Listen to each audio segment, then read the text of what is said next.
Nadia, como siempre es un gusto poder platicar contigo. Muchas gracias, bienvenida. Gracias, Lupita, gracias por invitarme. Oye, tras el ataque de Hamás a Israel, que agarró a todo el mundo por sorpresa, ¿en qué momento estamos? ¿Cómo llegamos aquí? Y sé que para que nos expliques cuál es la situación, tenemos que ir al pasado. Sin duda, es un elemento básico para tratar de entender pues, un conflicto tan complejo. Vámonos primero a 1947. ¿De quién es esta tierra? ¿De árabes o de judíos? La respuesta es de ninguno. Es una colonia británica que simplemente ya no puede más con una zona tan conflictiva y decide pasarle el tema a la Liga de las Naciones. Ahí se hace una votación en donde deciden partir el territorio en dos, uno para los árabes y otro para los judíos. ¿Qué hacen los judíos? Deciden declarar la independencia del Estado de Israel el 14 de mayo de 1948. ¿Qué hacen los palestinos? Deciden no declarar ningún Estado y lanzarse a una guerra contra el Estado de Israel con otros países árabes vecinos. Ahí inicia todo. De 1948 nos saltamos a 1967, una guerra en la que Egipto intenta, amenazar de manera continua y de muchas formas al Estado de Israel. Comienza otra vez una guerra y entonces en esta guerra de los 6 días, 1967, Israel se apodera, además de otros territorios, de la Franja de Gaza.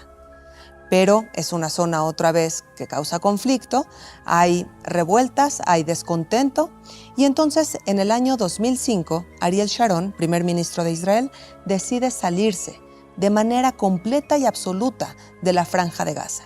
¿Qué quedó en la Franja de Gaza de Israel? Absolutamente nada. Ni un ciudadano, ni una sinagoga, ni siquiera un cementerio judío. Absolutamente nada. ¿Y cuál es la condición hoy? Pues esa es otra pregunta. Y creo que uno de los temas interesantes es que esta no se trata de una guerra, ya está declarada como una guerra, entre dos naciones. Por una parte está el Estado de Israel y por el otro lado un grupo que muchos denominan terrorista, que es Hamás. ¿Qué condición especial le da esto? Porque tú históricamente nos narras cómo dos pueblos, dos países pelearon por un territorio y se establecieron naciones. Hoy no es una guerra de Israel con otro país, es con un grupo delictivo. ¿Qué condiciones implican esto? Rodrigo, es muy importante entender eso. En el momento en el que Israel ha tenido una contraparte laica, civilizada, con la que se puede negociar, ha habido paz. Y para eso tenemos dos ejemplos, Egipto y Jordania. Se firma un acuerdo de paz con Egipto, que fue enemigo acérrimo de Israel en los 70s, y también en los 90s se firma un acuerdo de paz con Jordania. Eso quiere decir que Israel puede y sabe hacer la paz. Pero en este caso está siendo bastante complicado porque no es un país legítimo y civilizado. Es una organización terrorista que de primera instancia quiere la destrucción del Estado de Israel. Así, pues es difícil ni siquiera sentarse en una mesa de negociaciones. ¿Qué pasa en estos momentos? ¿Hay un bloqueo o qué es lo que ocurre en estos momentos en la parte de Palestina? Nadia, ¿hay un estado de sitio? ¿Cómo lo podemos entender?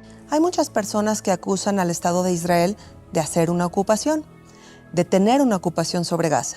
Bueno, para hablar esto con franqueza, con conocimiento académico sobre el tema, tenemos que irnos a la ley internacional.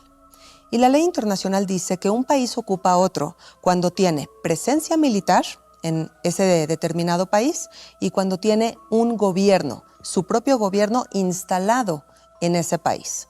El Estado de Israel no tiene ni presencia militar ni un gobierno en Gaza. Simplemente en Gaza gobierna Hamás, así que ocupación no hay. Lo que sí tenemos es bloqueo. ¿Y por qué tenemos este bloqueo? Porque se encuentra Israel con un vecino que quiere su destrucción. Ante eso, le bloquea sus fronteras para cuidar la seguridad de Israel. Por supuesto que en ese bloqueo, pues tenemos sufrimiento palestino, del pueblo palestino, porque todo lo que entra a Gaza, pues tiene que ser supervisado por Israel. Y eso sufre incomodidad, sufre desventajas económicas, etc. Pero tiene que ser así al mismo tiempo porque Gaza, Hamás particularmente, ha utilizado, por ejemplo, material de construcción que tú dirías, perfecto, puede pasar sin ningún problema para que se construyan casas, escuelas, hospitales y demás. Sin embargo, Hamás ha ocupado este material de construcción para construir túneles con fines terroristas. Un tema muy complejo porque yo leía que el 50% de la población de la Franja de Gaza son personas menores de edad, por ejemplo, ¿no? y que el 75% de la población no votó en sus elecciones anteriores. O sea, no son personas que están vinculadas políticamente a las decisiones que se toman tanto por su gobierno como por un grupo de este tipo como Hamás. Y también hay datos muy fuertes. Cerca de 6,000 cohetes lanzados desde Palestina hacia Israel, pero por el otro lado también armas pues muy complejas, incluso prohibidas internacionalmente, como el fósforo blanco, que están destruyendo la ciudad. Y estos bloqueos de los que mencionas pues han traído el éxodo de cerca de 2 millones de personas, y leía en redes sociales que dan suministros de agua potable de solo horas en Gaza. O sea, realmente quien más está sufriendo este conflicto pues es la población civil, ¿no? La población civil de ambas partes. Tenemos por un lado pues estos terroristas que se infiltran en Israel y que es gente que está en sus casas o en el famoso festival de música que es tomada por sorpresa. Los videos que corren en las redes sociales sí. son terribles. Y luego cuando tenemos esta respuesta de Israel sobre la Franja de Gaza, pues obviamente tenemos una población civil que sufre, son pues los daños colaterales, pero que son niños, gente joven o gente anciana que nada tiene que ver, y por eso Hamás es tan cruel, porque no solamente atacó a civiles israelíes, sino que lo que está provocando ahora sobre la población palestina es terrible, porque si ellos se entregaran a los rehenes, si en primera instancia no hubieran realizado este ataque, si ellos, y me voy a ir a un punto más importante, pusieran a alguien enfrente para negociar la paz con Israel, entonces se iniciaría un buen camino, pero estamos muy lejos de eso. No se puede negociar con este grupo de Hamás, Nadia, no se pueden sentar a la mesa, decías hace unos momentos. Bueno, se ha negociado con otros países, se ha negociado, por ejemplo, con Egipto, se han sentado, se ha dialogado y se ha salido de un conflicto. Sí, pero en este caso es diferente, porque estamos ante dos cosas. Primero, número uno, una organización terrorista, no un país legítimo. Número dos, una organización terrorista islamista radical. ¿Y en qué consiste esto? En que este Estado de Israel, en donde está ubicado su región, en algún momento fue tierra musulmana. Claro, mucho tiempo atrás fue tierra judía, de hecho se llamaba Judea, pero eso ya estamos hablando de 1000 años antes de Cristo y no me quiero ir tan atrás. El tema es que al ser esta región en algún momento pues región musulmana, es un pecado para el Islam radical que exista ahí en ese momento un Estado judío. Entonces la intención de Hamás es la destrucción del Estado de Israel, no una negociación. Se ha negociado con Jordania o con Egipto, que fueron más laicos y que no quieren la destrucción del Estado de Israel, sino que quieren paz. No es el caso en este momento. Hemos leído de otros grupos terroristas como el ISIS, que pues hoy gobierna países. O sea, sí han transitado de ser solamente un grupo terrorista a ser gobiernos establecidos. ¿Hamás tiene esa intención? ¿Quiere formar un gobierno? Bueno, ISIS, que en algún momento, en el 2014, por ejemplo, llegó a tener muchas partes de Siria y de Irak, hoy en día Hamás tiene y gobierna sobre Gaza, pero la intención del islamismo radical sí es gobernar el Medio Oriente principalmente, que fue pues en algún momento todo tierras musulmanas, pero también recordar que sus enemigos no son solamente el Estado de Israel. Es decir, Estados Unidos es para estas organizaciones el pecador de los pecadores, porque es este país lleno de libertinaje, de falta de valores, en donde las mujeres salen solas, trabajan en lo que quieren, todos se expresan como quieren. Y entonces eso es pues simplemente un pecado, pero inconcebible para el Islam radical. Así que sí, Israel está en primera línea, pero sigue todo el mundo libre. Por eso este tema pues nos corresponde a todos. Nadia, ¿tú ves que puede haber una salida a este conflicto?